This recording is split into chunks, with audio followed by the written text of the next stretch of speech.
संघर्ष केवळ परिस्थितीशीच असतो असं नाही. आयुष्याची वाटचाल करताना आपली गुणवत्ता सिद्ध करण्यासाठी असो अथवा आपल्या हक्कांसाठी, अशा वेगवेगळ्या पातळ्यांवरही काहींना लढाई लढावी लागते, संघर्ष करावा लागतो, स्वतःला सिद्ध करावं लागतं. डॉक्टर संजय चाकणे हे नावही अशा लढवय्यांपैकीच एक. 16 जून 1967 महाराष्ट्रातल्या अहिल्यानगर जिल्ह्यात ज्ञानेश्वर चाकणे यांच्या पोटी सामान्य मध्यमवर्गीय कुटुंबात त्यांचा जन्म झाला. त्यांना 3 बहिणी. वडील ज्ञानेश्वर सरकारी नोकरीत कृषी विभागात होते. विशेष म्हणजे त्यांच्या गावातले मॅट्रिक झालेले ते पहिले विद्यार्थी. मात्र त्यांच्या सततच्या बदल्यांमुळे त्यांच्या कुटुंबाला साहजिकच संजय यांनाही लहानपणातच अनेक गावांची भ्रमंती करावी लागली. त्यात पाली, रिंगणगाव, धरणगाव, चांदगाव अशा वेगवेगळ्या ठिकाणी त्यांचं शिक्षण झालं. नंतरच्या काळात त्यांनी पुण्यातल्या फर्गसन कॉलेजातून भौतिक शास्त्रात पहिल्या श्रेणीत पदवी तर उच्च द्वितीय श्रेणीत पदव्युत्तर पदवी मिळवली. याच काळात त्यांच्यातल्या नेतृत्व गुणांना पैलू पडू लागले, त्यांच्यातला लीडर घडू लागला. मात्र तोवर वडील सरकारी नोकरीतून निवृत्त झाले होते. साहजिकच त्यांना ही सारी शिक्षणं कमवा आणि शिका योजनेतून पूर्ण करावी लागली. त्यानंतर नोकरी करणं क्रमप्राप्त होतं. मात्र त्यांनी शिक्षणाला प्राधान्य दिलं आणि डॉक्टर सुधा बोरस्कर यांच्या मार्गदर्शनाखाली डॉक्टरेट फेलो म्हणून काम केलं. नोकरीत सुरुवातीला बीजी कॉलेज, नंतर आबासाहेब गरवारे कॉलेज आणि नंतर बीजेएस कॉलेजमध्ये त्यांनी अध्यापन केलं. पुढे 14 नोव्हेंबर 2003 ते 18 जून 2010 या काळात त्यांच्यावर तत्कालीन पुणे विद्यापीठात राष्ट्रीय सेवा योजनेचे समन्वयक म्हणून जबाबदारी टाकली गेली. या काळात राबवलेल्या विविध उपक्रमांमुळेच ते महाराष्ट्राच्या कानाकोपऱ्यात लोकप्रिय झाले. इतके की एनएसएस म्हणजे चाकणे सर आणि चाकणे सर म्हणजे एनएसएस इतकं घट्ट समीकरण बनलं. त्यांच्या संकल्पनेतून पुढे आलेलं समर्थ भारत अभियान असो की हरित दिंडी, गावांचा इतिहास लिहिणं असो की विद्यार्थ्यांचं समाजाभिमुख होणं, साऱ्यांनीच एक कमाल उंची गाठली. एनएसएस मध्ये असा एक मापदंड निर्माण केल्यावर त्यांच्या खांद्यावर इंदापूर इथल्या कला, विज्ञान आणि वाणिज्य महाविद्यालयाची प्राचार्य म्हणून धुरा सोपवली गेली. अर्थात हा खांदाच मजबूत असल्यानं तिथेही त्यांनी आपली छाप सोडली. कालांतरानं खडकी इथल्या टिकाराम जगन्नाथ कॉलेजचे प्राचार्य म्हणून ते रुजू झाले आणि त्या संस्थेचाही त्यांनी कायापालट केला. या दरम्यान सावित्रीबाई फुले पुणे विद्यापीठातल्या विविध समित्यांवर तज्ज्ञ सदस्य म्हणून असलेला त्यांचा राबता थक्क करणार आहे. सामाजिक कार्याचा, नेतृत्वाचा पिंड असला तरी त्यांच्या 30 वर्षांहून अधिक काळाच्या अध्यापन कारकिर्दीत भौतिकशास्त्र आणि पर्यावरण विज्ञानातही त्यांनी अनेक प्रबंध सादर केलेत, अनेक संशोधनांना मदत केली आहे. विद्यार्थी हा तर त्यांचा श्वास, त्यामुळे विद्यार्थ्यांसाठी जो काही उपक्रम असेल त्यासाठी डॉक्टर चाकणे सतत पुढे असतात. पण केवळ महाराष्ट्रापुरतं त्यांचं कार्य सीमित नाही बरं. विविध संशोधनांसाठी त्यांनी भुवनेश्वर, दिल्ली आणि जयपूर इथेही प्रशिक्षक म्हणून सहभाग घेतलाय. गुजरातसह काही राज्यांत झालेल्या विविध कार्यशाळांतही ते तज्ज्ञ मार्गदर्शक राहिलेत. ग्रामीण भागातून आलेला हा माणूस आज राज्यभरातल्या विद्यार्थ्यांचा, प्राध्यापकांचा लाडका आहे. त्यांच्या पुढील कारकिर्दीला लढाबापूचा सलाम. मंडळी, इतकं हरहुन्नरी व्यक्तिमत्व असलेल्या डॉक्टर संजय चाकणे सरांशी आज आपण संवाद साधणार आहोत, गप्पा मारणार आहोत. खरं तर इतका व्याप असलेलं, इतकं बहुआयामी व्यक्तिमत्व असल्यानंतर त्यांची गप्पांसाठी वेळ मिळणं अवघड असतं, अशक्य असतं. तरी देखील त्यांनी आपल्याला वेळ दिलाय. आज आपण त्यांच्याशी संवाद साधूयात आणि जाणून घेऊयात विविध घडामोडींविषयी, विविध उपक्रमांविषयी. डॉक्टर संजय चाकणे सर नेमके काय आहेत यांच्याविषयी. चाकणे सर, नमस्कार. लढबापूच्या या चॅनलमध्ये आपलं मी मनापासून स्वागत करतो. नमस्कार सर. चळवळ्या प्राध्यापक म्हणून तुमची ओळख आहे. विविध सामाजिक उपक्रमांमध्ये, विविध शैक्षणिक उपक्रमांमध्ये तुम्ही सतत सक्रिय असता. मात्र म्हणजे मूळचा तुमचा पिंड हा सामाजिक पिंड आहे, सामाजिक काम करणारा पिंड. पण तुम्ही विद्यार्थी मात्र फिजिक्सचे, तुम्ही प्राध्यापक फिजिक्सचे, आज प्राचार्य म्हणून कार्यरत आहात. हे काय गणित आहे? सामाजिक काम वेगळं, फिजिक्सचे विद्यार्थी. खरं तर मी मूळचा नगर जिल्ह्यातल्या एका छोट्या खेड्यातला, पण वडील माझे सर्व्हिसला होते, नोकरीला होते. ते कृषी पाटबंधाऱ्या खात्यामध्ये होते आणि त्यामुळे त्यांच्या नोकरीच्या निमित्ताने अनेक ठिकाणी बदल्या झाल्या. त्यामुळे खऱ्या अर्थाने 12 गावचं पाणी ज्याला पिणं असं म्हणतात तशी माझी अवस्था काहीशी आहे. म्हणजे मूळ माझं पालीच्या जवळ आतोर्णे नावाचं गाव आहे, त्याच्याजवळ नांदगाव नावाचं एक खेड आहे. त्या नांदगाव मध्ये माझी 1ली 2री झाली. 3री 4थी माझी चांडगाव नावाचं जे माझं गाव आहे तिथे झाली, कारण वडिलांची नोकरी गेली होती 0 बजेट 72च्या काळात. त्यानंतर रिंगणगाव नावाचं गाव आहे पाळधी, म्हणजे एरोंडल तालुक्यातलं. आणि नंतर मग धरणगाव, चोपडा आणि मग पुणे, असं करत करत माझं शिक्षण झालं. आणि त्यामुळे ग्रामीण भागाशी कायम नाळ जोडली गेलेली होती. त्यामुळे तुमचा प्रश्न जो आहे तो, जरी मी भौतिकशास्त्राचा असलो तरी सुद्धा ग्रामीण भागाशी नाळ जोडलेली असल्याने आणि डॉक्टर S.N. पठाण नावाचे प्राचार्य मला होते, जे नंतर संचालक होते महाराष्ट्र राज्याच्या उच्च व तंत्र शिक्षण विभागाचे. त्यांनी मी तसा मूळचा NCCचा NCC A-B-C सर्टिफिकेट केलेलं, RD परेडला आम्ही सायकलवर पुण्यावरनं गेलेलो वगैरे वगैरे. पण मला त्यांनी बोलवलं आणि त्याला मला म्हटलं की तू ग्रामीण भागातला आहेस, तू NSS बघ. त्यावेळी मला NSS माहित नव्हतं, पण मग राष्ट्रीय सेवा योजना असं मला त्यांनी खरं तर लादलं होतं त्यावेळी. पण त्यांनी ते जे लादलं ते माझ्या पाठीशी जे आलं ते कायमस्वरूपी आलं.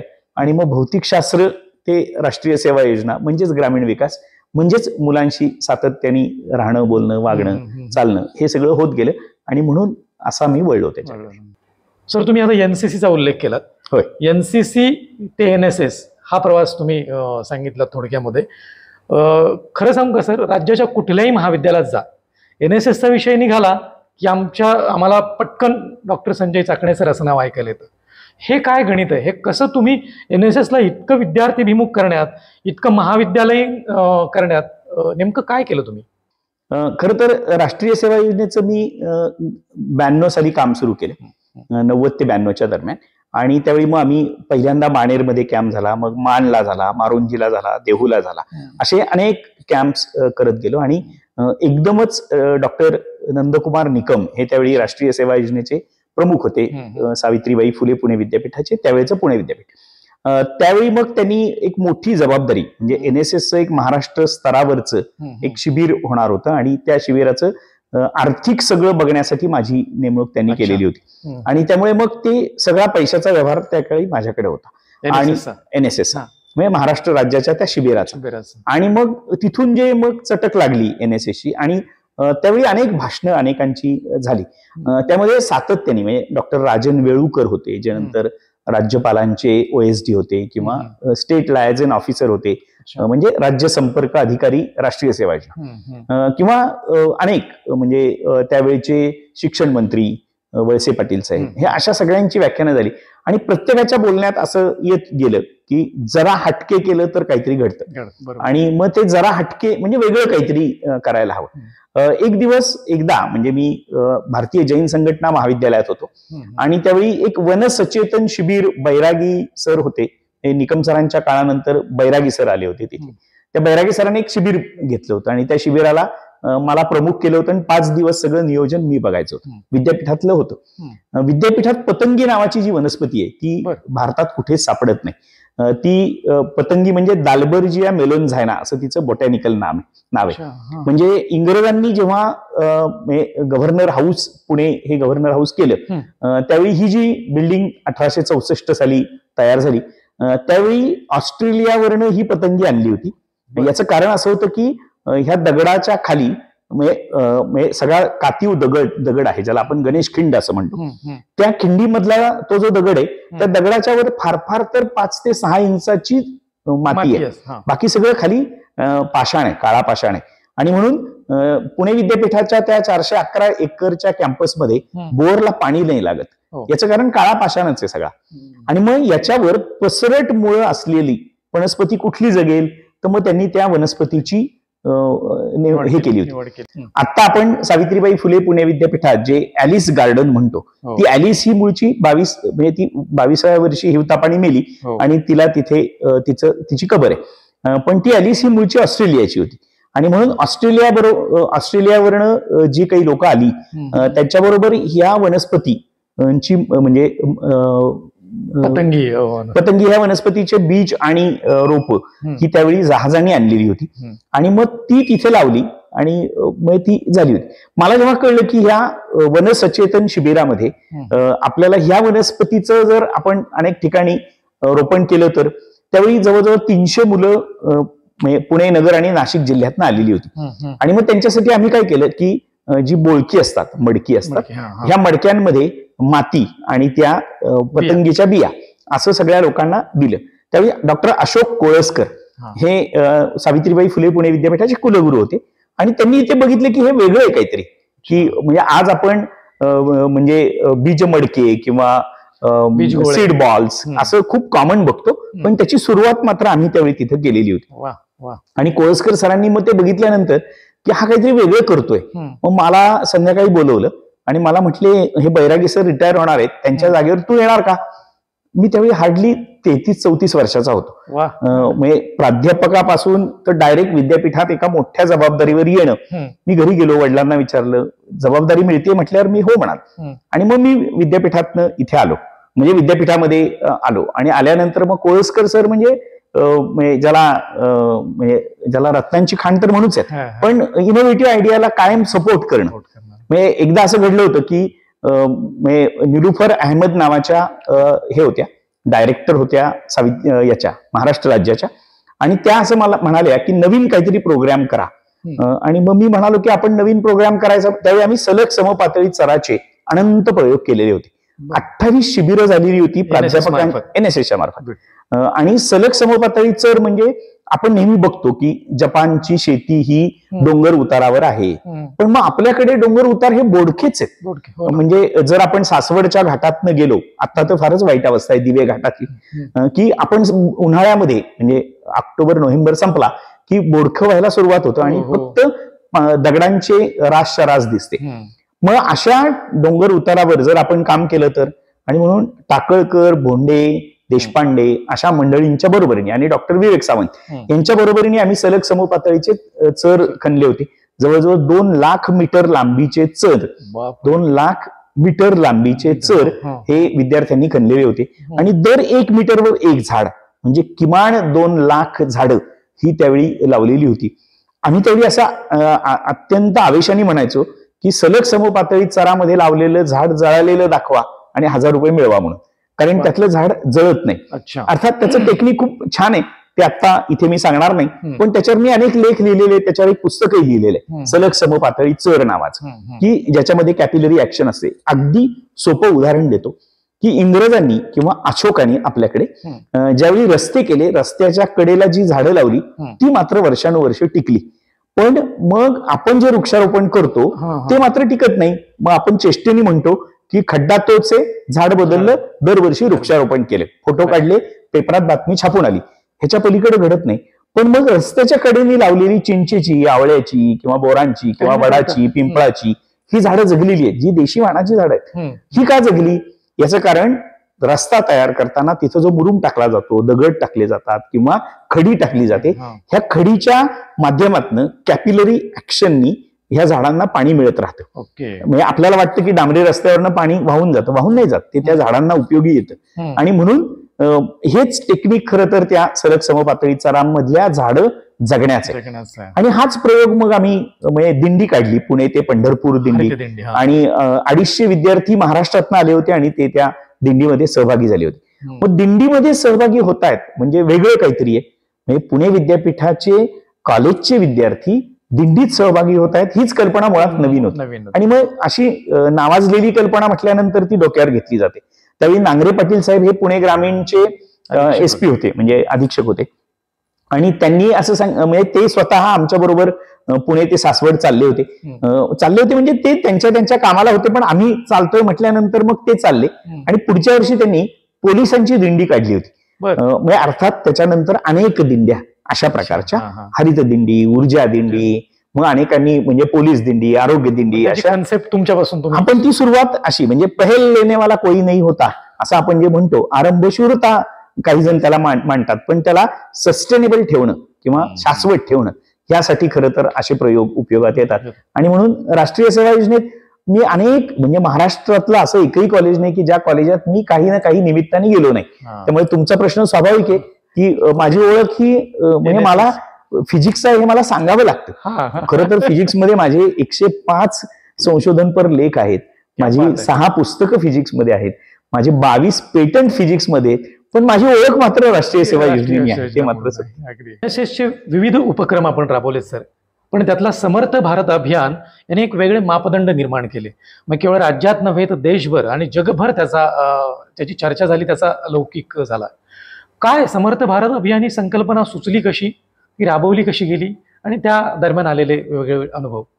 खरं तर डॉक्टर नरेंद्र जाधव सर हे कुलगुरू म्हणून सावित्रीबाई फुले पुणे विद्यापीठात आले. आल्यानंतर ते ज्या दिवशी आले त्याच दिवशी मी 21 दिवसाच्या दौऱ्यासाठी इस्रायलला जाणार होतो. त्यामुळे मी ते आले आणि मी त्यांना नमस्कार केला आणि मी इस्रायलला गेलो. गेल्यानंतर त्यांनी एक 7-8 ठिकाणी भाषण केलं की NSS म्हणजे वडापावची हे झालीये, वडापाव खाणाऱ्यांची जंत्री आहे, फक्त फोटो काढणाऱ्यांची आहे वगैरे वगैरे असं भाषण केलं, कारण त्यांना फीडबॅक काहीतरी मिळाला असेल, बरोबर, ज्याला आपण निगेटिव्ह फीडबॅक म्हणूयात. आणि मग मी 21 दिवसांनी जेव्हा परत आलो तेव्हा ते म्हणाले काय NSSचं काम काही चांगलं चाललेलं नाही वगैरे वगैरे असं. खरं तर आमची ओळखच नव्हती, आमची दोनदाच, म्हणजे मी जायच्या दिवशी आणि परत आलो त्या दिवशी. आणि मग मी म्हटलं की सर मग मला काम दाखवायची संधी द्या. शुक्रवार होता, शनिवार रविवार सुट्टी होती. त्यांनी सोमवारी आमची ऍडव्हायझरीची एक मिटिंग लावली आणि त्या ऍडव्हायझरीमध्ये मग मी काम मांडलं. मांडल्यानंतर त्यावेळी 183 ठिकाणी राष्ट्रीय सेवा योजनेचं काम चालायचं. मग मी सगळं मांडलं आणि त्यावेळीचे मॅनेजमेंट काउन्सिलचे member doctor Gajanan Ekbote, doctor Arun Adsul, doctor Sanjay Mali, doctor Shaikh असे सगळे आलेले होते. डॉक्टर संभाजी पठारे विद्यार्थी विकास मंडळाचं काम बघायचे, विद्यार्थी कल्याण मंडळ त्यावेळेस. आणि मग मी मांडल्यानंतर मग त्यांना खूप आश्चर्य वाटलं की एवढं काम चालतंय. मग त्यांनी एकदम ड्रास्टिकली एक गोष्ट सांगितली की आपल्याकडे जर 700 कॉलेज आहेत तर मग 183 ठिकाणी काय NSS आहे, उरलेल्या ठिकाणी का बरं गावं दत्तक घेतली जात नाहीत. तर अडसूळ सर त्यांना असं म्हणाले की तुम्ही योजना मांडा, आम्ही करू. मी म्हटलं की सर सांगा. ते म्हणाले एखाद्या गावाचा विकास करायचा म्हणजे काय करायचं असं तुम्ही मला संध्याकाळी 5 पर्यंत प्रेझेंटेशन करा. आमची ती पहिली मिटिंग संपली, आम्ही पुन्हा एकत्र बसलो आणि गावाचा विकास करायचा म्हटल्यानंतर आम्ही एक 48 मुद्दे काढले होते त्यावेळी आणि त्यांच्याकडे गेलो आणि त्यांना सांगितलं की आपण ह्या 48 मुद्द्यांवर काम करू शकतो. ते म्हणाले की याला एक असं जबरदस्त नाव दिलं पाहिजे काहीतरी. आणि कुलगुरू म्हणजे डॉक्टर नरेंद्र जाधव सर म्हणाले की याला ह्या योजनेला एक काहीतरी असं भन्नाट नाव द्या. म्हणजे त्यांच्या भाषेत ते खूप छान बोलायचे, म्हणजे हातवारे करून बोलायचे, त्यांचे हात कायम असे वर असायचे. आम्ही म्हटलं की सर आपणच त्यातले माहीर आहात, आपण पुस्तकं लिहिलेली आहेत, त्यामुळे आपणच सुचवा.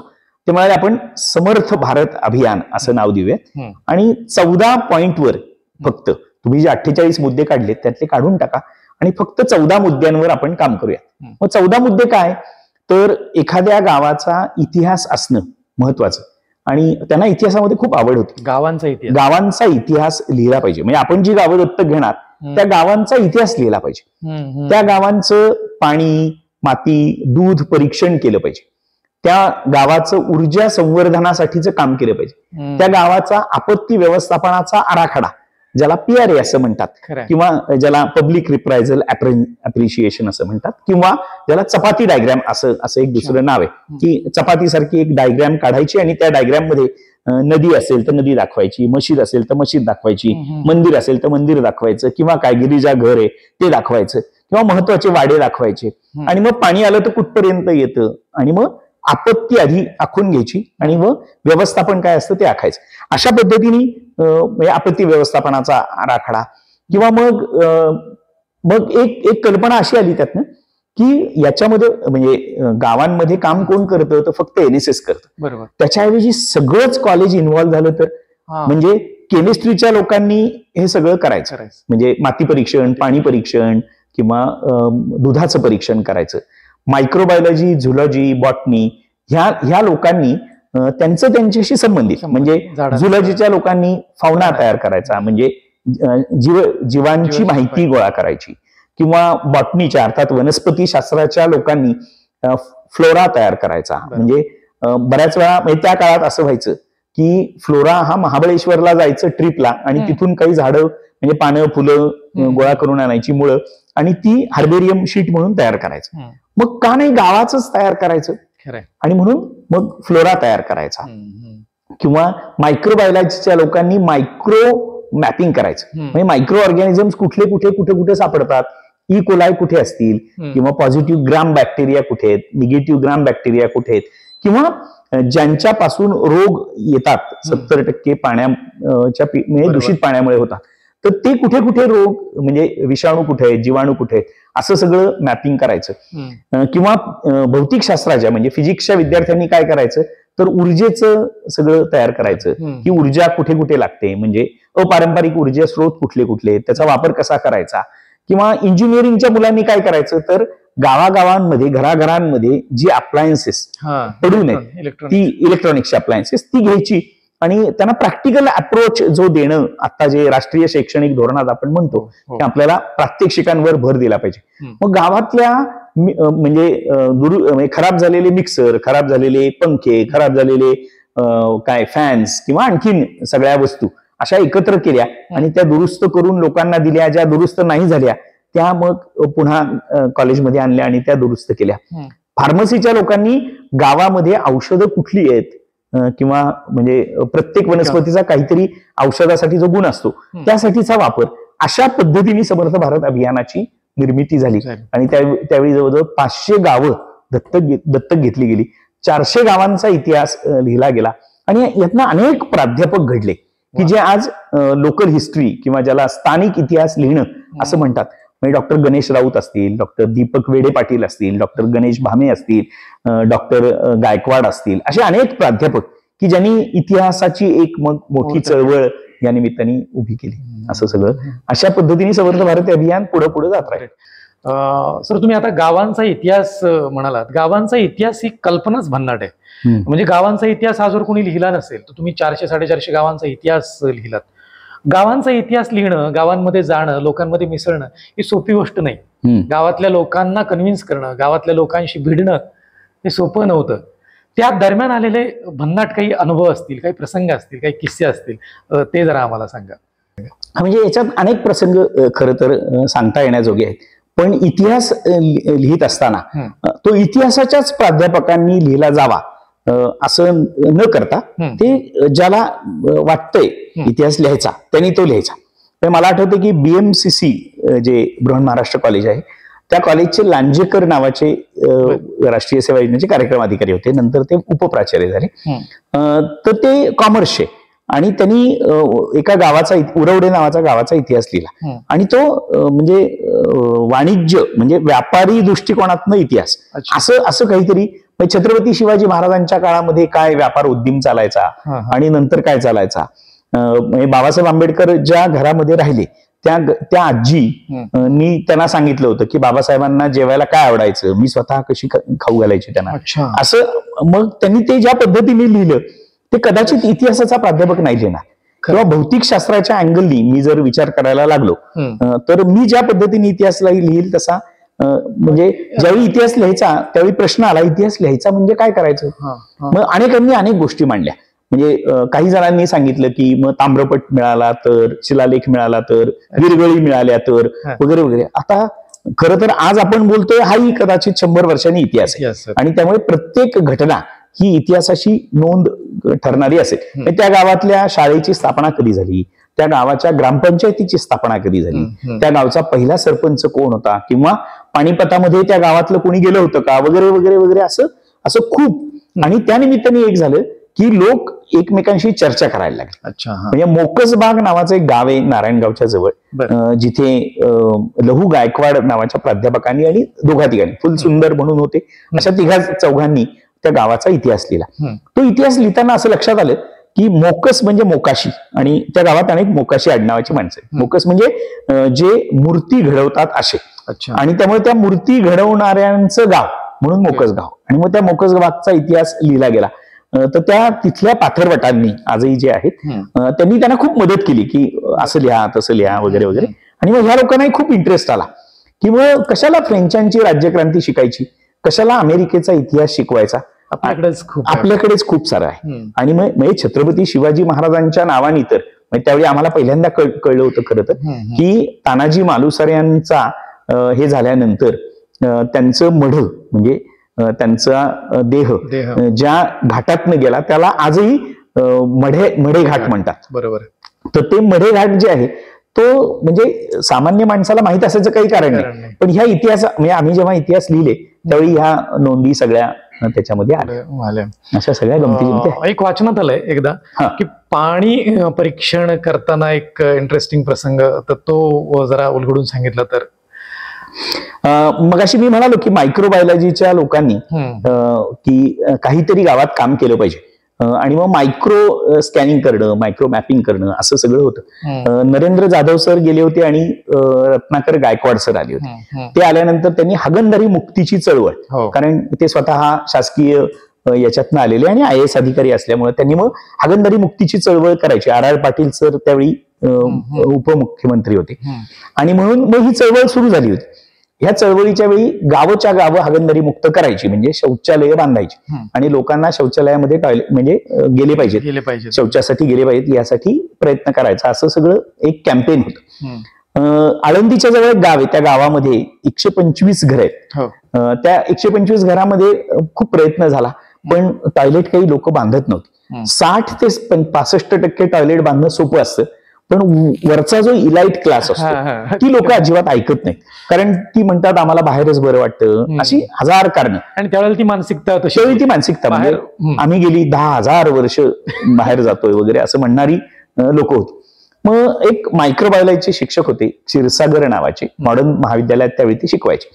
तर त्यांनी एक प्रयोग केला की गावातल्या सगळ्या लोकांना सांगितलं की तुम्ही तुमचं पाणी, घरातलं पिण्याचं पाणी घेऊन या आणि मग आपण करूयात. त्यांनी काय केलं, एक मायक्रो प्लॅंक्टॉन तयार केलं. मायक्रो प्लॅंक्टॉन म्हणजे काय की एका काचेच्या पट्टीला खाली एक पाण्याचा थेंब लटकवायचा, त्याच्यावर मायक्रोस्कोप लावायचा आणि तो त्यांनी LCR आपल्या त्या कॅमेऱ्याला लावून तो सगळ्या लोकांना डिस्प्ले करायचा.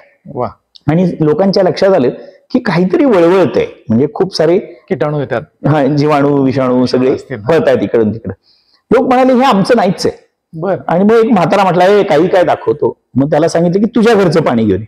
मग ते पाणी आणलं, त्यांनी त्याला ती प्लेट, त्याला एक थेंब लावायला लावला आणि त्या म्हाताऱ्या आजोबांनाच सांगितलं की आता तुम्हीच बघा.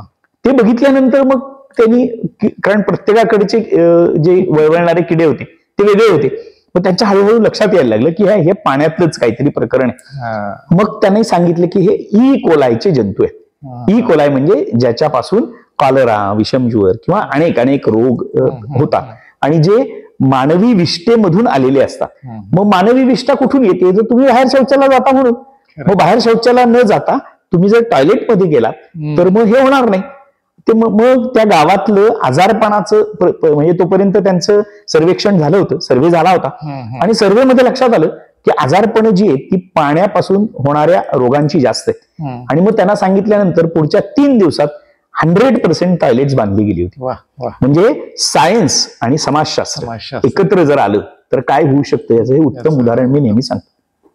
खरंय सर, तुमच्यातला कन्व्हिन्सिंग पॉवर आपण ज्याला म्हणतो इंग्रजीमध्ये, किंवा समजून देण्याची, कारण बऱ्याच ग्रामीण भागामध्ये काम करताना, ग्रामीणच काय विद्यापीठाच्या वेगवेगळ्या समित्यांवर काम करताना, वेगवेगळ्या उपक्रमांमध्ये काम करताना तुम्हाला ही जी वेगळी शक्ती आहे तुमच्यामध्ये ही प्रकट करण्याची किंवा प्रूव्ह करण्याची संधी मिळालेली आहे.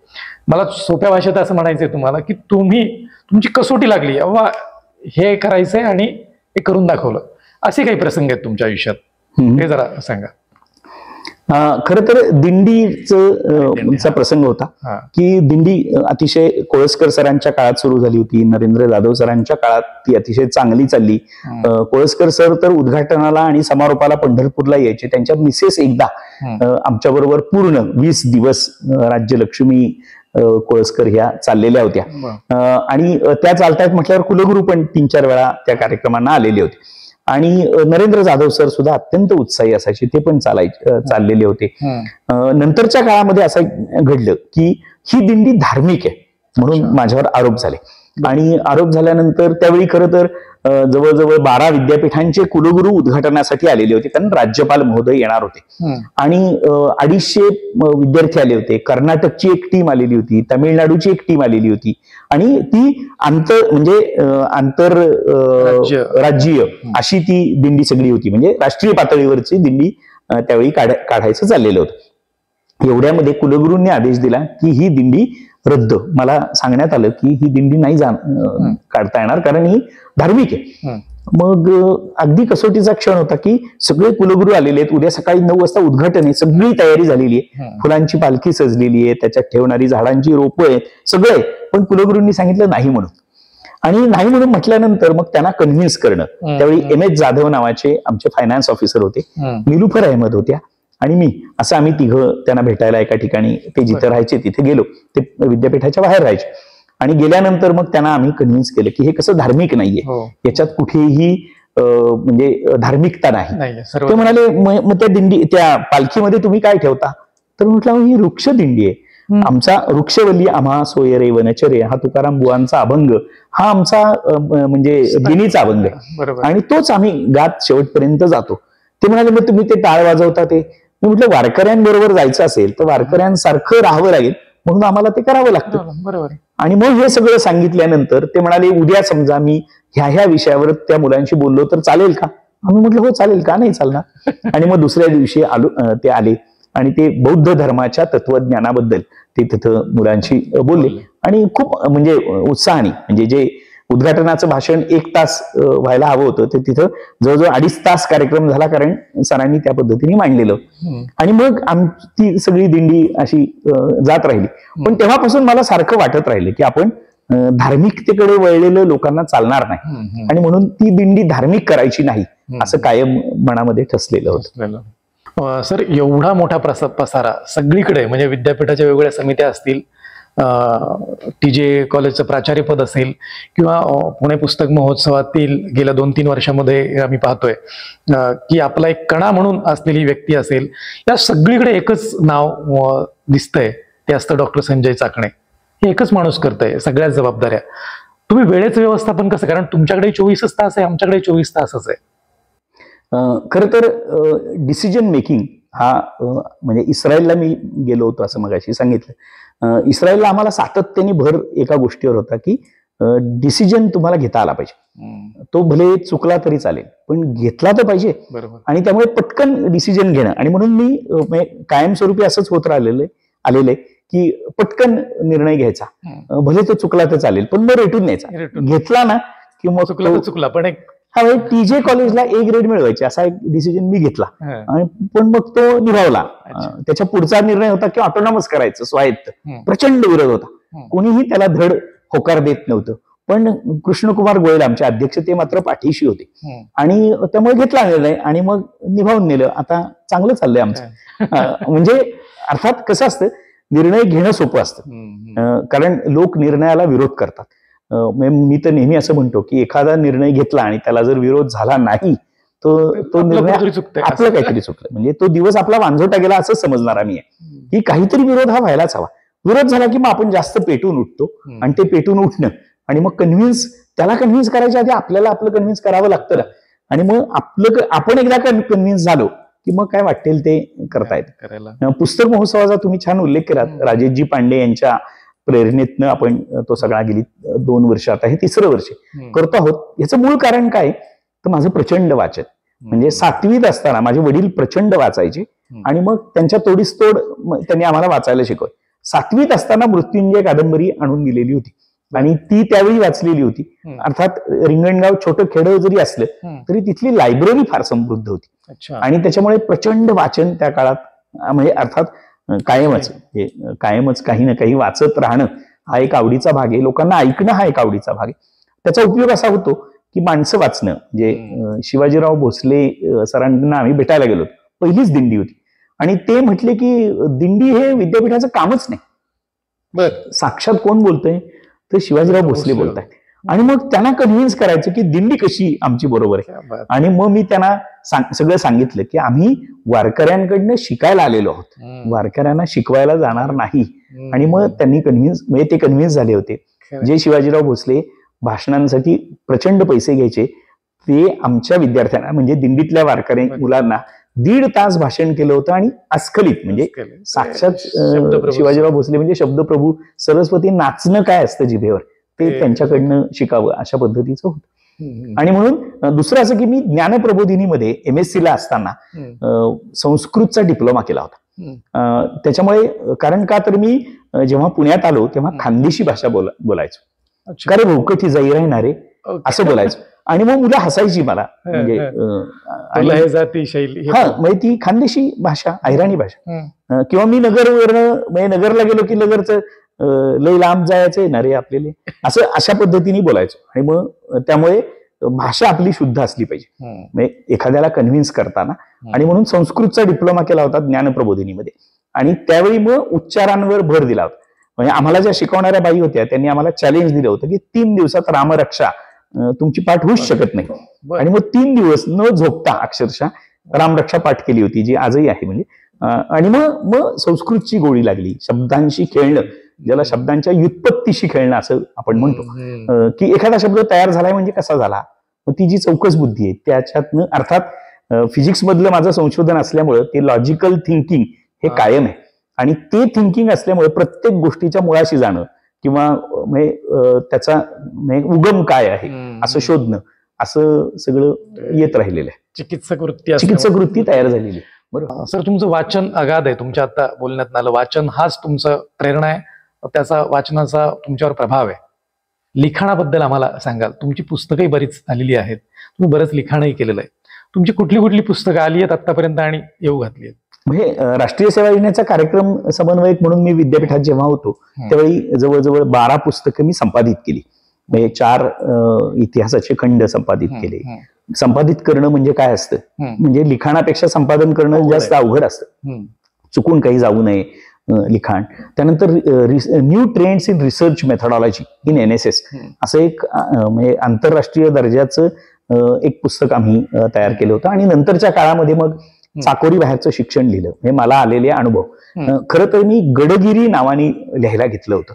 गडगिरी, माझी गडगिरी. मी 302 किल्ल्यांवर छत्रपती शिवाजी महाराज आणि अर्थातच जगात जिथे जिथे किल्ला आहे, मी जिथे जिथे गेलो, 32 देशात गेलो, तिथे जिथे जिथे किल्ले आहेत त्या किल्ल्यांवर जाणं हा आवडीचा भाग. म्हणजे वर्सोवाला गेलं तर नेपोलियनचा किल्ला बघितला पाहिजे, किंवा इस्रायलला गेल्यानंतर जेरुसलेमच्या जवळ मसाडा नावाचा किल्ला आहे. म्हणजे अगदी छोटा, पर्वती एवढी टेकडी, पण काय डेव्हलप केलाय.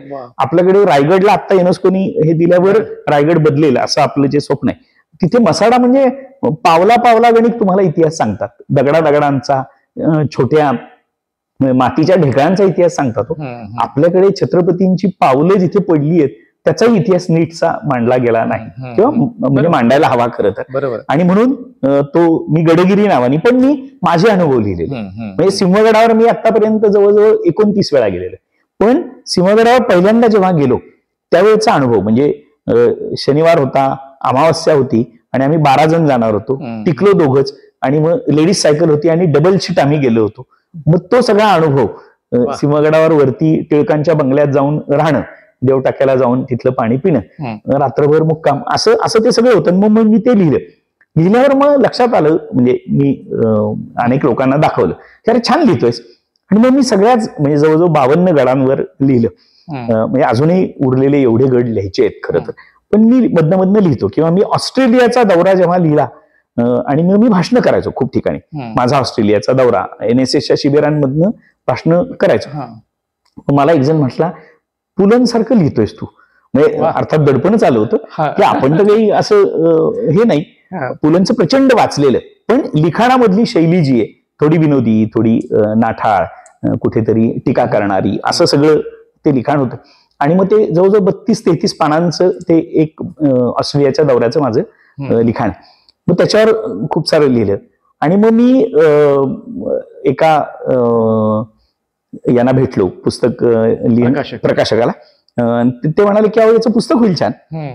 आणि मग ते म्हटले की होईल. म्हटल्यावर मग चाकोरी बाहेरचं पुस्तक, चाकोरी बाहेरचं शिक्षण असं लिहिलं, आणि ते राज्यपालांच्या हस्ते त्याचं प्रकाशन झालं. त्यानंतर मी कॉलेज कट्टा म्हणून लिहिला. कॉलेजमध्ये NSS जसा एक भाग आहे, NCC जसा आहे तसा स्पर्धा परीक्षा आहे, तसा वेगवेगळे कट्टे आहेत. केमिस्ट्रीचा आहे, फिजिक्सचा आहे, बॉटनीचा आहे, झुलॉजीचा आहे, कॉमर्सचा आहे, इतिहासाचा आहे. हे सगळे कट्टे आहेत. किंवा कॅन्टीन हा मुलांच्या आवडीचा कट्टा आहे, किंवा कल्चरल किंवा सांस्कृतिक जे काही एक देवाणघेवाण होते ते कट्टे आहेत. ह्या कट्ट्यांवर मी आता कॉलेज कट्टा नावाचं पुस्तक लिहिलंय. राष्ट्रीय सेवा योजना नावाचं एक पुस्तक लिहिलेलं आहे. आपत्ती व्यवस्थापनाची माझी 2 पुस्तकं आलेली आहेत. त्याचबरोबर मी गडगिरी म्हणून मी आता खरं तर फायनल होतंय. परदेश प्रवास 32 देश जे झाले त्याच्यावर एक माझं लिखाण तयार आहे. आणि अर्धज्ञ नावाने एक आत्मचरित्र मी लिहिलंय. कमी वयात लिहिलंय, पण म्हणून तर अर्धज्ञ, अर्धाच तज्ञ आहे मी आता. अर्ध कच्चं मडकं आहे माझं, ठोकलं तर अर्ध कच्चं आहे, असं अशा अर्थाने मी ते लिहिलेलं आहे. असं एवढं लिखाण आहे. आणि अर्थात मी एक करतो, सोशल मीडियावर माझं स्वतःच लिखाण फॉरवर्ड करतो, इतरांचं कोणाचंही फॉरवर्ड करत नाही. त्याच्यामुळे प्रवासामध्ये असताना व्हॉइस याच्यावर मोडवर टाईप करून लिहायचं. सर, तुम्ही सोशल मीडियाचा आता उल्लेख केलात. मला सांगा, एक प्राचार्य म्हणून सध्याच्या तरुणाईला तुम्ही काय सांगाल? विद्यापीठाच्या वेगवेगळ्या समित्यांवरती किंवा शिक्षण क्षेत्रातल्या वेगवेगळ्या जबाबदाऱ्या सांभाळताना शिक्षण क्षेत्रातला एक महत्वाचा घटक म्हणून आजच्या शिक्षण व्यवस्थेला तुम्ही काय संदेश द्याल? आणि प्राध्यापक म्हणून समाजातला एक महत्वाचा घटक असलेली व्यक्ती म्हणून बदलत चाललेल्या सामाजिक स्थितीबद्दल तुम्ही काय भाष्य कराल? खरं तर कोविडच्या आधी मोबाईल वापरूच नका, रादर मोबाईल जॅमर्स कॉलेजमध्ये लावले पाहिजेत, असा एक GR पण काढला गेला होता शासनाकडनं. पण कोविडच्या काळामध्ये मोबाईल म्हणजे शासनानेच मोबाईल वाटले, कारण मोबाईलवर शिक्षण, ऑनलाईन शिक्षण आलं. खरं तर मोबाईल किंवा सोशल मीडिया हा काही वाईट नाही, पण चांगलं काय आणि वाईट काय यातला फरक, ती जी एक डिमार्केशन लाईन आहे, ती जर आपल्याला नीट आखता आली नाही तर मग मात्र फार मोठे प्रश्न निर्माण होत आहेत. कारण लोक काय वाटेल ते करतायत. म्हणजे पबजी खेळताना आत्महत्या करणं किंवा गेमिंग करताना प्रचंड लाख रुपयांचं नुकसान होणं, असं आपण सगळं बघत राहतो. त्याच्याऐवजी आम्ही आता मध्ये सावित्रीबाई फुले पुणे विद्यापीठात 5 दिवसाची एक कार्यशाळा घेतली लेखक होताना, आणि त्याच्यामध्ये मुलांना कुठेही सोशल मीडिया वापरता आला नाही आणि 5 दिवस ती अत्यंत चांगली रमली. किंवा आम्ही TJ कॉलेजमध्ये एक समर कॅम्प घेतला होता, आमचे स्वामी भिसे म्हणून आहेत, त्यांच्या सहकार्याने, आणि त्या 5-6 दिवसामध्ये लहान लहान मुलांनी एकदाही मोबाईल वापरला नाही, कारण त्यांना खेळात गुंतवलं गेलं होतं. त्यांना खेळतानाच शिक्षण, खेळातनं शिक्षण असं सगळं दिलं होतं. मला वाटतं आता सगळ्यांनी, म्हणजे आपण विद्यार्थ्यांनी सोशल मीडिया वापरू नका असं म्हणताना पर्याय हे सुद्धा आपल्याला सोशल मीडियावरच लिहावं लागतंय. हे वाईट आहे आपलं. त्याच्याऐवजी मग शिक्षणाचे ज्या पद्धती आहेत, म्हणजे आता राष्ट्रीय शैक्षणिक धोरणामध्ये नव्या खूप पद्धती सांगितलेल्या आहेत, पण त्या इम्प्लिमेंट करणं, त्याची अंमलबजावणी करणं हा आता मोठा टास्क खरं तर सगळ्यांपुढेच आहे. याचं कारण असं की नव्या ज्या शैक्षणिक पद्धती आहेत, टीचिंग लर्निंग प्रोसेस, खरं तर आता त्याला लर्निंग टीचिंग मेथड्स असं म्हणतात, की मी शिकवतोय जीव तोडून, पण ये हृदयचे ते हृदय पोचले का, त्याला किती समजलं? कारण प्रत्येकाचे शिक्षणाचे इंडिकेटर्स वेगवेगळे आहेत. किती समजलं याचे इंडिकेशन्स आपल्याकडे नाहीयेत. आपल्याकडे ती परीक्षा पद्धती आपण जोपर्यंत बदलत नाही, परीक्षेला पर्याय शोधावे लागतील, ते शोधत जोपर्यंत आपण नाही. खरं तर आता आलेले आहेत ते सगळे, म्हणजे संशोधनाधिष्ठित शिक्षण पद्धती आहे, प्रोजेक्ट बेस्ड शिक्षण पद्धती आहे, एन्क्वायरी बेस्ड शिक्षण पद्धती आहे, किंवा कोऑपरेटिव्ह लर्निंग आहे, मुलांना शिकवायचं. ह्या ज्या पद्धती आलेल्या आहेत, ह्या पद्धतीचा जास्त वापर केला तर मुलं सोशल मीडियापासून दूर जातात. खरं खोट्यातला फरक कळणं हे खरं तर समजायला हवं. आणि मुलांनी तसं, म्हणजे माझं जे आहे गुड मॉर्निंग किंवा गुड इव्हनिंग आणि जेवलीस का जेवलास का, त्याच्यातनं बाहेर पडून फक्त knowledge gaining, creating knowledge is research असं मी नेहमी म्हणतो, की आपल्याला नॉलेज क्रिएट करता आलं पाहिजे. आणि हा बदल होईल तुम्हाला वाटतं? 100% अगदी. सर, साधारणपणे समाजामध्ये एक समज म्हणा, गैरसमज म्हणा, प्राध्यापक हा पेशा असा आहे की सुखवस्तू, म्हणजे काय 4-5 तास जे असतील ते तास अध्यापन करायचं आणि छान फार तर पुस्तकं लिहायची, पुस्तकं वाचायची आणि सुखवस्तू आयुष्य जगायचं. हे तुमच्या समोरही आयुष्य होतं हेच. तरी देखील तुम्हाला अशी काय खुमखुमी आली? कशासाठी हे करत आहात बाकी सगळे सामाजिक उपक्रम? अंतिम ध्येय काय? खरं तर विद्यार्थ्यांपर्यंत पोहोचणं म्हणजे ज्ञान निर्मिती करणं, ज्ञानाची म्हणजे माहितीचं रूपांतर ज्ञानात करणं, ज्ञानाचं रूपांतर संशोधनात करणं, आणि म्हणजे पेटंट मिळवणं किंवा संशोधन करणं, ते छापून आणणं चांगल्या दर्जाच्या याच्यामध्ये. तुम्ही म्हणालात की आमचा धर्म हा बदनाम आहे, शिक्षक धर्म. याचं कारण आहे की आमच्यात ते असतील 10% कदाचित, काही त्याच्यापेक्षाही कमी, की जे फक्त खडू आणि बोलणं म्हणजे चॉक मेथडवाले असतील. पण अनेक शिक्षक असे आहेत की जे अत्यंत जीव तोडून, म्हणजे विद्यार्थ्यांसाठी काय वाटेल ते असं करणारे पण आहेत. काही जण सहलीला गेले तर ऍक्सिडेंट होईल आणि माझ्यावर काहीतरी बालंट येईल म्हणून ट्रिप सुद्धा काढत नाही. पण काही जण असे आहेत की वर्षातनं 10 ट्रिप काढतात. ट्रिप काढणं म्हणजे हिमालयातच गेले पाहिजे असं नाही, छोट्या छोट्या गोष्टीतनं पण करतायत. आणि तो जो विद्यार्थ्याचा म्हणजे कुठेतरी याच्यात, मी आता वेंगुर्ला ते तळा असा प्रवास करत होतो बरं. आणि एका हॉटेलमध्ये चहा प्यायला बसलो होतो. आणि एक पोरग पळत आलं, वाकून नमस्कार केला, म्हटला सर मी टीवाय फिजिक्स तुमच्या हाताखाली शिकलोय. वा. खरं तर माझ्या लक्षातही नव्हतं. पण तो जो आनंद असतो ना, खुमखुमी काय असते, पोराने पाया पडावं ही खुमखुमी नसते, पण त्याला स्वतःहून वाटणं आणि अरे आपण काहीतरी केलंय बरं का आयुष्यात, त्यासाठी खरं तर हे असतं. सर हे तुमचं पहिलं पुस्तक चाकोरी बाहेरचं शिक्षण, त्याच्यावर लेखक ज्ञानसूत डॉक्टर संजय चाकणे. ज्ञानसूत या टोपण नावाने तुम्ही लेखन करता. तुमच्या व्हॉट्सअप डीपीला पण आम्ही अनेकदा पाहतो ज्ञानसूत. काय आहे ज्ञानसूत? खरं तर माझ्या वडिलांचं नाव ज्ञानेश्वर आहे. बर. आणि त्यांना गावाकडे नेनबाप्पू म्हणायचे.